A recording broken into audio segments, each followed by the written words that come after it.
उन्हाची दाहकता वाढतच चाललेली आहे आणि आपल्याला थंड काहीतरी प्यायची इच्छा जरूर होते. मग अशा वेळेस नेहमीच तो तामझाम करणे प्रत्येकाला आवडत नाही.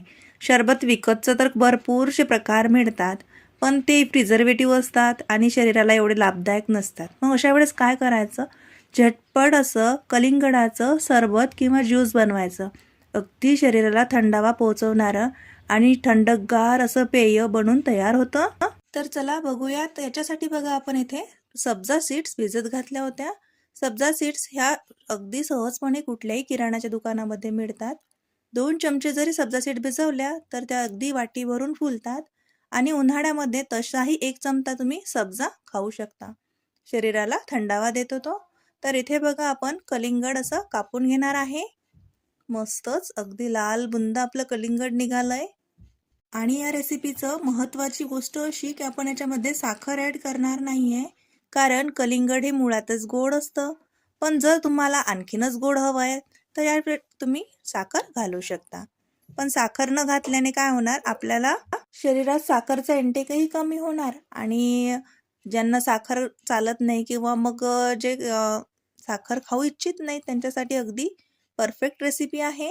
पण ज्यांना काही ग्लुकोजची गरज आहे किंवा मग आता गोड खायचं आहे, अशा वेळेस तुम्ही साखरसुद्धा याच्यामध्ये घालू शकता. तर आता एक कट करायची पद्धत बघा, काहीच नाही करायचं आहे. असे छान एकाच्या 4 फोडी बंद करायच्या आणि अशा वरून त्याला कट मारत न्यायचं. आधी उभे कट मारायचे, नंतर असे आडवे, म्हणजे हे स्क्वेअर शेपमध्ये छान कट होतं आणि अगदी सहजपणे याची पीसेस निघतात. तुम्ही बघू शकता. कलिंगड कापायची अगदी सोपी पद्धत आहे. तुम्हाला जर खायसाठी जरी कापायचं असलं तरी या पद्धतीने कापायचं. खूप मस्त आणि झटपट कापल्या जाते. बघू शकता तुम्ही. तर इथे मी अर्ध्या कलिंगडाच्या अशा छोटे पीसेस करून घेतलेले आहे. त्याच्यातले जे बी असते ना ते काढून घ्यायचं, शक्यतोवर जेवढ्या जमतील तेवढ्या.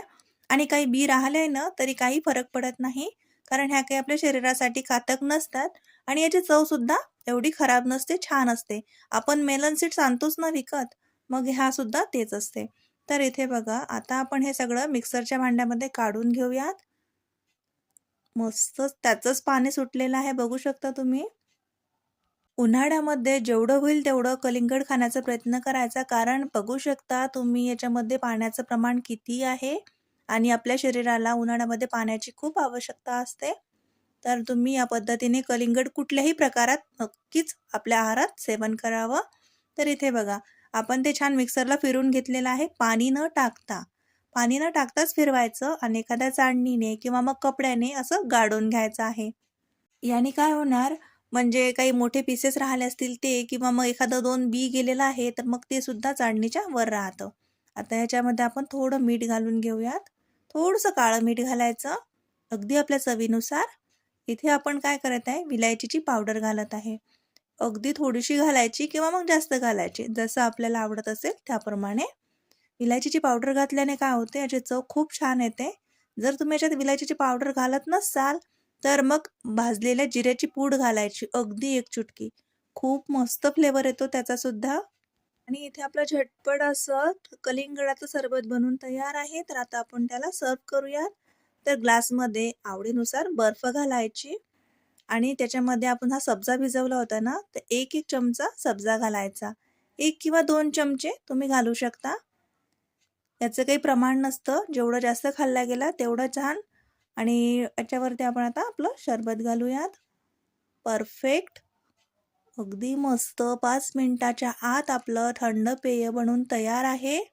कुठलंच प्रिझर्वेटिव्ह टाकायची गरज नाही आहे, काहीच नाही आहे आणि जास्त तामझाम नाही आहे. तुम्ही बघू शकता किती लवकर बनलं. रोज सकाळी जर तुम्ही उन्हाळ्यात सब्जा भिजवत ठेवला ना तरी काही फरक होत नाही. जर तुम्ही कुठलं सरबतही नाही बनवलं तरी अर्ध्या ग्लासमध्ये सब्जा 1 चमचा टाकायचा आणि ते पिऊन घ्यायचं. शरीराला थंडावा पोचतो. किंवा मग या पद्धतीने कलिंगडाच्या सरबतामध्ये किंवा कुठल्याही सरबतामध्ये तुम्ही ते ॲड करू शकता. तर इथे बघू शकता काय मस्त दिसतंय. कुठलाच आपण याच्यामध्ये कलर घातलेला नाही आहे, अगदी नॅचरल कलर आहे हा. परफेक्ट. तर कसं वाटलं तुम्हाला आजची आपली रेसिपी? आवडली तर नक्की लाईक करा, शेअर करा आणि चॅनलला जरूर सबस्क्राईब करा, कारण या चॅनलवर तुम्हाला अशा साध्या, सरळ आणि सोप्या रेसिपीज पाहायला मिळतील. तर भेटूया नवीन व्हिडिओमध्ये. तोपर्यंत नमस्कार.